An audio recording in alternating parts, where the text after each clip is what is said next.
Arsenal have confirmed a top two finish in the Champions League thanks to their seventh straight win in the competition. They beat Inter Milan 3-1 at the San Siro. After the game, Mikel Arteta praised the incredible depth of the squad and the quality in the squad. But is it the best in Europe? We're asking you that, Leanne, because he made 7 changes to his starting 11, still won away at Inter Milan. Certainly not a bad side. So is it the best squad in Europe? Oh, that's a difficult one, Tom, because you look at teams like Bayern Munich. But right now, I mean, it will be the best squad in Europe if they go on to win the Premier League and, you know, they continue to win other stuff. But I think this Arsenal side this year, they do look different. I know they had the result against Liverpool when they should have won. It was 0-0 at the Emirates. Obviously, the game against Forest at the weekend, and it all feels a little bit shaky.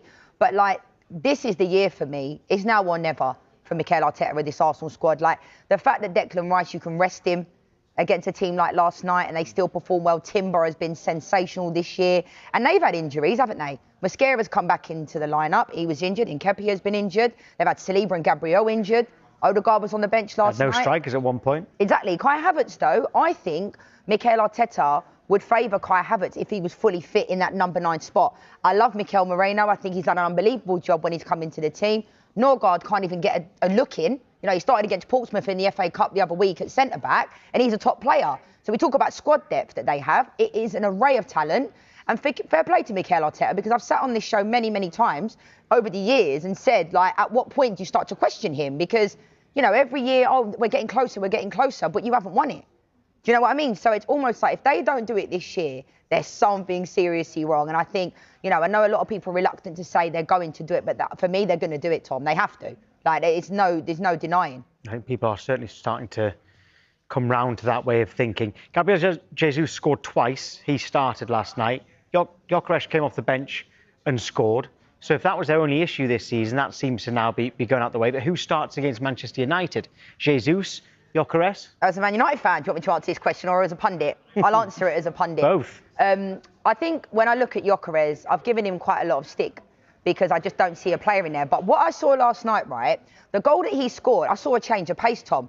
He made a really attacking run, right? And I haven't seen that type of change of pace. You can see his teammates really wanting to succeed. You know, when he scores, and you can see how happy they are for him.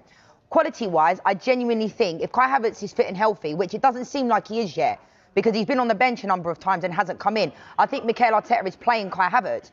I think at the weekend, I think he'll start with Gyökeres, because it seems like that is his man at this moment in time.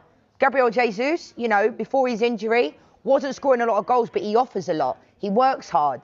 You know what I mean? But ultimately, as a forward, you're going to be judged by putting the ball in the back of the net. I think Gyökeres, last night, that goal he scored, that could be a massive turning point for me, because, you know, yes, he got a goal and assist in the previous game against Chelsea. People could say it's a tap-in, a goal's a goal, but the assist for me for Zubimendi against Chelsea is what he's there for, Tom. You know, occupying the 2 centre-backs, staying in between them, that's happy days for the centre-backs. But when Jesus is playing, or when Moreno or Kai Havertz is in that role, they're stretching the line. And that's what Arsenal need. People talk about service, you know, with the players like Saka. Jamie Redknapp made a really good point on Monday Night Football the other week about the inverted wingers and them coming in. And there's this whole thing about, you know, him being annoyed at Saka for not putting the ball in the back of the net. I don't think it's personal. I've been there myself when you're thinking, just give me the ball. You know, give me the service and I'll put it in the back of the net. So Gyökeres has to make his own, make the runs as well. And I think last night, he looked decent. Well, the poll at the moment is who should start up front for Arsenal against Manchester United. 60% say Jesus, 29% say Gyökeres, 7% say Havertz, and 4% say Mikel Merino. But yeah, 60% at the moment of the people voting on that poll say Gabriel Jesus, who did score 2 last night. Let's be. Hi there, Darmish. Look, could it have gone any better for Arsenal? Good morning, Hayley. I don't think it could have gone any better for Arsenal. And if you look at the context of the last 10 days, they've become the first English club to play 4 away games on the spin in 4 different competitions. They started off with that FA Cup tie at Fratton Park, got through to the FA Cup 4th round against Portsmouth. Then they took a 1-goal lead in the EFL Cup semi-final first leg at Stamford Bridge against Chelsea. Then, of course, that 0-0 draw at the City Ground, which at the time they were disappointed with. But by the end of the weekend, they'd actually extended their lead in the Premier League from 6 to 7 points. And then last night, a magical night in the San Siro, a 3-1 victory. And added to that, Gabriel Jesus, who had taken the place of Victor Gyökeres in the first 11. He scores twice, and then he comes off to be replaced by Victor Gyökeres. And what happens? Victor Gyökeres scores his 9th goal of the season. Mikel Arteta, understandably delighted with how the last 10 days have gone.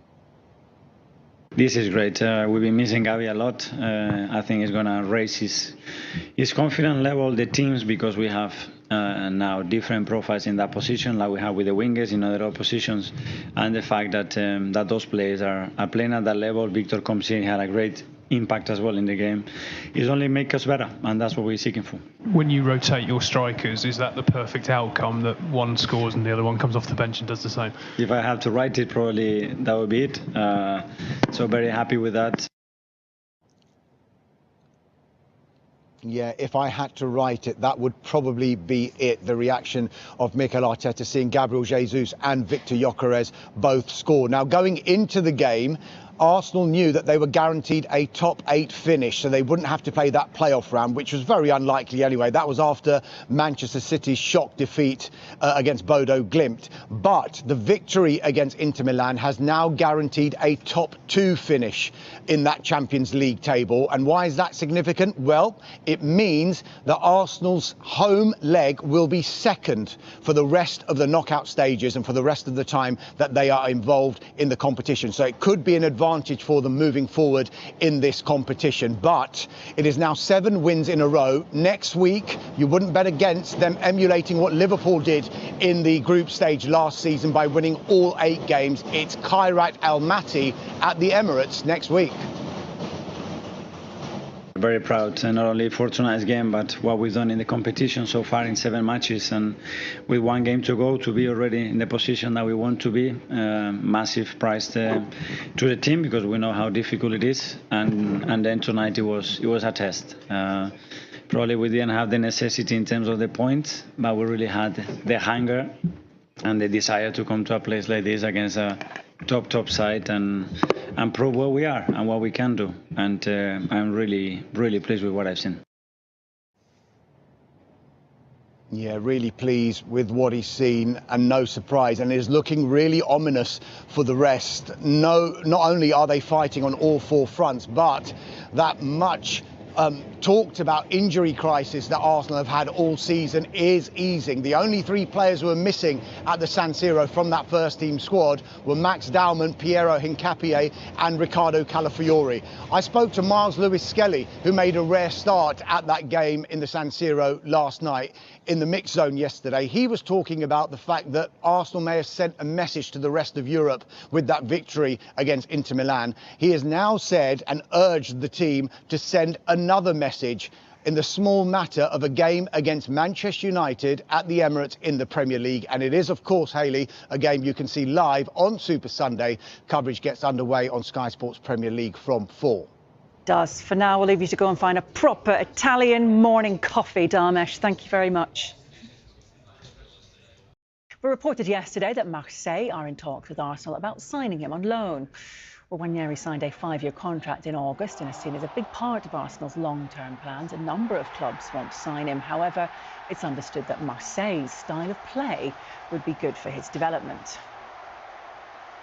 We certainly have to assess the situation. Obviously, Ethan is not playing the minutes that probably he deserves and needs at his age. So we're going to sit down this week, address the situation, give everybody's opinion, and at the end we will make the decision that we believe is the best one for the player, because we have a massive talent there and we really need to look after it. If Ethan Ranieri does go on loan this season, what could minutes away from here do for his development going forward? Let's see. Let's first of all make the decision, the best one, and then we can see what the impact would be. You know, there's a team of internationals sitting on the bench, raring to come off the bench, and the guys mentioned in commentary actually about the many games that are coming up. So that I think it was a great sort of game tonight for Arteta to sort of shuffle his pack a little bit, 7 changes, and then again, obviously, they're still in the semi-final. They're favourites for the Premier League. They're probably favourites for the Champions League as now as well. Could this be? Is it too early, Josh, to go with a quadruple? Well, that's the sort of territory in, because in previous seasons maybe other guys gone missing. gone missing, got injured, and there's nobody to replace him. Now they've got Ezri step out, Saka's gone out, now they've got Madueke and different players to step into them positions. They're so strong, in so many positions. It's not just about numbers, though, of players and depth when you're talking about quadruples. If Shea's realistically raising that possibility, there's such a squeeze mentally, even, isn't there, towards the end of a season if you're trying to compete in all those tournaments? Listen, without a doubt. But without a doubt, they have the squad to at least be thinking about 2 trophies. And then obviously you get those trophies under the belt. Who knows? They go from only 1 trophy in a long time. Yeah, but listen, in the early rounds to talking about 4 in one season. We'll go for 2. But again, the pressure's still on, I think, until he actually gets his hand on a trophy. The Carabao will be nice. I know he won the FA Cup. I know he won the FA Cup in his very first season at Arsenal, but since that has been barren. And the pressure comes with that, but it feels like it's set up for them to go and do some stuff. But then they're not playing like a team that's feeling the pressure. You can make that accusation against them previous years, last year in particular. Just get a sense of this year they're kind of ready in terms of how they're carrying themselves on the pitch, particularly their key players, as if to say, yeah, we know we haven't won it, but this squad's good enough. We're ready now. We've got all that scar tissue. We've learned our lessons previously. Just feel as if they're ready now to make that next step. Yeah, and I think when you look at the rest of the teams in the Premier League at the minute, that's even helping them and has to be giving them a little bit more of an edge as well. City's result tonight, I know it's a different competition. Yeah, listen, City still should have the quality, and you think if Mark A settles in very quick, they could go on a big run, but it's all set for Arsenal, really.